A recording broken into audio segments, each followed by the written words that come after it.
Hello everyone and welcome to another Schmeat video. Today's a special one where the Hornets won, but as well I got to attend the game in person. Haven't done that since the start of COVID, and let me tell you, it was the third sellout of the season, and you could really feel it in the arena. They played something on the Megatron and it was like a Get Loud, and they had like dubstep in the background, and that place was bumping, let me tell you. So I'm gonna show you a couple clips right now of me getting there, the atmosphere, because I do think we play better at home, and I think that atmosphere helps Buzz City, as they call it. But the first thing I want to start out with is the man of the hour, the man of the night, Kelly Oubre. Really showed that he was a valuable pickup as a free agent, although I think a lot of Hornets fans saw through the first how many games this season. We are 13-8, so 21 games this season, a fifth of the season over, that Kelly Oubre is a good signing for this team. And he really showed that tonight. 27 points, 53%, 3-point percentage on 7 made threes. He shot 13, so he shot 53% on 13 shots from deep. He was playing out of his mind. He shot 3 threes in a row. He did a heat check and he missed it. And then before the Timberwolves timeout, they just left him wide open, and he shot his fourth of the third quarter, I believe. And that's where our point differential really spiked, was that third quarter when everybody was just hitting it. And not to mention PJ Washington, where I think in the first half only had a couple buckets, but the second half he didn't miss from deep. And that is the story of this game, where it was showcase Anthony Edwards versus Lamelo Ball, and we'll get to their two performances, but it really became how well the Hornets shot it from deep. Because if I go through the 3-point percentages from every player, we have 40% from Gordon Hayward, 75% from Miles Bridges, 71% on 7 attempts from PJ Washington, 100% from Terry Rozier, 3 for 3. Other than Lamelo Ball, who shot 0 for 3, and as I said, we'll get into his struggles this game. Other than that, we have, Jalen McDaniels shooting 75%, and of course Kelly Oubre, who I already mentioned, shooting almost 54%. As a team, that is insane. We made 22 total threes, which is the highest we have made in a single game this season. We were lights out, especially in that second half, and in the first 5 minutes of the first quarter, we were lights out, and nobody could contain us, because we would have Lamelo driving, getting one of his 13 assists, kicking it out to a shooter, whether that be Jalen McDaniels, Terry Rozier, Kelly Oubre in that second half. PJ Washington was left open the entire game because Cat didn't really know what to do. Someone would drive. He would have to help, and then there goes PJ Washington as a threat. And obviously we didn't have that threat when Nick Richards was in the game, and it looked like Nick Richards was guarded by nobody, because Cat was just in the paint waiting for someone to drive towards him. So other than the Nick Richards minutes, which I think he was -4 ± this game, other than that, the whole team played amazing. And it's really weird. This is a really weird tidbit. I'm just scrolling past his name. Ish Smith was heavy in the rotation in the first 5 to 10 games this season, 5 to 7, I suppose, but he is not getting any minutes. He got garbage time 6 minutes this game, but other than that, he has fell out of the rotation. I just thought that's important to note. Some other players to note is that Mr. Consistent, where I should bring up a tweet of a Hornets fan on Twitter saying that Cody Martin is more valuable than Gordon Hayward, because some Hornets fans are just delusional, and I don't think they take a 1-game sample size and expect that to carry on through an entire season. Gordon Hayward is the most consistent player in the NBA, even though he hasn't played as great as he can be. 16 points today on what field goal percentage? Let me find it. On 54 field goal percentage, pretty good. First half, you could rely on him to make a 3, pull-up jumper, back someone down, get the free throws.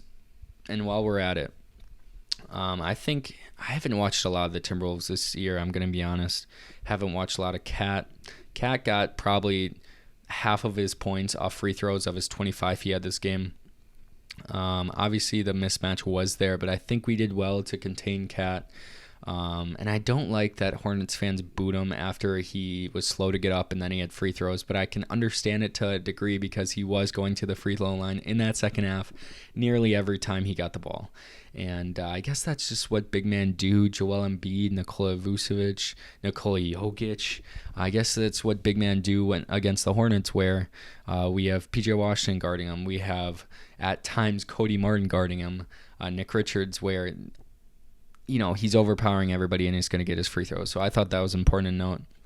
Jaden McDaniels had a couple buckets early, didn't have any more.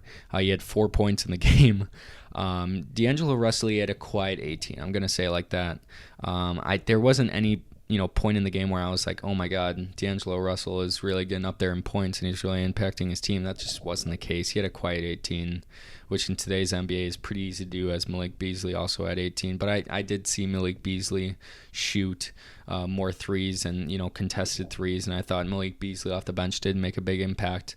Taurean Prince was decent. I even forgot he was on the Timberwolves, honestly. But let's get to the video that I made a couple days ago, Lamelo Ball versus Anthony Edwards, and I saw a great tweet from one of the Charlotte Hornets fans that I follow, and they had similar points per game, but it's the other stats and the other overall, how you go through the game that matters.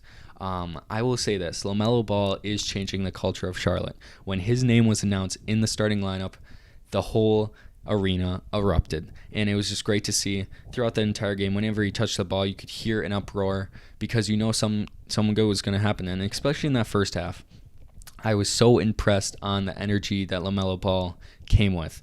Watching him on TV, night after night, you can get this sort of stigma and not be able to see the full, play, see how it develops because of the camera angles and everything. But watching it live, especially in that first half, he was just controlling everything, and he was just fast-paced, quick decisions, quick decision-making, and he was amazing. And obviously his shot wasn't falling in at 10 points, but the 13 assists and 6 rebounds, which he's 6'7", he's going to get his rebounds. The 13 assists, getting it to the open man, doing a few, fancy dribble moves, and then getting it to the open man. He does that so well. You saw the play to end the first half, I believe, where we got a block on the end. LaMelo got it. Didn't even see if anybody's down there. Chucked it up, and Miles Bridges was there waiting for it, and we beat the buzzer. It's plays like that where LaMelo Ball is showing that he is a franchise player. What I can say about Anthony Edwards, I didn't, 11 points, 2 assists, 5 rebounds. What was he doing out there tonight is my point. I can see his how many times he shot. He shot 9 times this game, 4 for 9, which I guess is pretty decent. 1 for 4 on threes. But let's face it, nobody was hitting their threes tonight. 1 for 4 for D'Lo, 1 for 3 for Cat. Only player who was consistent from deep is Malik Beasley, 5 of 11, 45.5%. But other than that, it wasn't the Timberwolves' night. And this is this is a very high scoring game, guys. 133 to 115, Hornets win. It was a great night. And any other players I should mention? I guess Nick Richards is doing fine in his minutes. His only 2 points came off a slam that was, spoon-fed to him. James Bouknight, I should talk about him, shouldn't I? He got some garbage time minutes. It shows 4 minutes in the stat sheet. He has 2 points, 2 assists in the box score. It doesn't look like he cares out there. I think he doesn't like being. Maybe I shouldn't put this label on him, but it doesn't seem like he likes being the garbage time minutes guy. And let's face it, he has to be. There's so many good point guards and guards that we have on this Charlotte Hornets team that one has to, be at the end of the bench, and that's James Bouknight. Obviously, as the rookie, Terry Rozier had a great game from deep, 15 points, 2 assists, and 3 rebounds, doing what Terry Rozier does best is shoot threes, especially, contested threes. James Bouknight is the odd man out. He's the rookie. But on the court, he's just, flowing through. I want to see him come out with some energy. Kai Jones, in like crazy slam, and I think that was one of the assists from Book Night. But he has a crazy slam in this game. Kai Jones does, and he shows that energy. He was running back hard on defense. Obviously, he had all the accessories on. But James Bouknight, I don't see that care factor. And like, you're getting 4 minutes at the end of the game. I want to see you rush down the court. I don't want to see you like walk the ball down the court when there's 2 minutes left in the game, and this is your time to get NBA minutes. Obviously, it's against Jake Layman, Nathan Wright.